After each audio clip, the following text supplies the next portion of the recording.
Alright, so this is kind of a wrap up of the season, I guess, for my first season. It is today would be December 14th. We've probably got about 20 to 25 centimeters of snow, so unfortunately I believe my metal detecting is done until probably early April. I guess I'm hoping. I'd love March, but early April. Anyway, I do have a little bit of a wrap up of some of the good things that I did get this year. I didn't put in all the trash and stuff from the cleanups, but I will post some of the neat things that I did get this year, and we got lucky and got a few good permissions that we're going to have for the coming season. So here we go, and I hope everybody has a good Christmas. Alright, so the very first time I got out, really got introduced to metal detecting from a friend of mine, Barry. And Barry, he has a channel on here as well, which he started filming and doing some stuff with. Anyway, the very first day that we got out, I was borrowing his machine. It was the Technetics Delta 4000, I think it was called. Anyway, the very first day out, I got really lucky. My very first hit was old copper, and it was an 1815 halfpenny token. I could get a date on the back, but it was quite smooth on the other side. Anyway, I'm going to have a picture of that right here.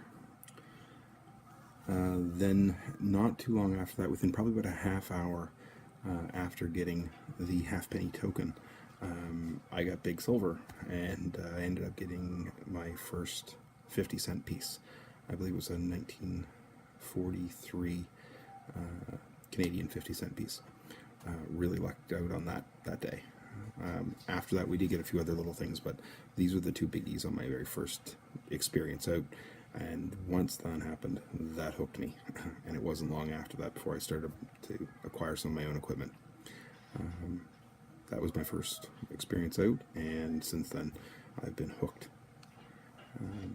So some of the other things that we've picked up, or I picked up while I was out too, I was out with Barry yet again with some of my own equipment, and I got my first large cent this year, which was quite nice, and I believe it was in 1909. And also in the same area, probably 5 minutes apart, I ended up getting my first 1907 nickel. It's what they refer to as a fish scale, Canadian nickel. So there's pictures of that here as well. So I'm really hoping for good things this coming season.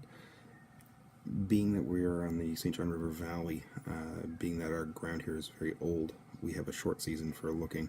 I think we're going to do really well. Barry, he has been digging for a number of years now, and some of the things that he has found has been quite amazing. Also, this year, luckily, I actually got my first piece of gold. It is a gold, 14 karat gold locket in the shape of a heart. It has a little spot in the back that has where the key would go. Unfortunately, I could not find the key, but the actual arm bar for the heart was still there. The neat thing was that it was engraved, and it says Xmas, or Gertrude Xmas 1901. So that was pretty cool. I say, I hope for big things for the coming season, and I wish everybody the best.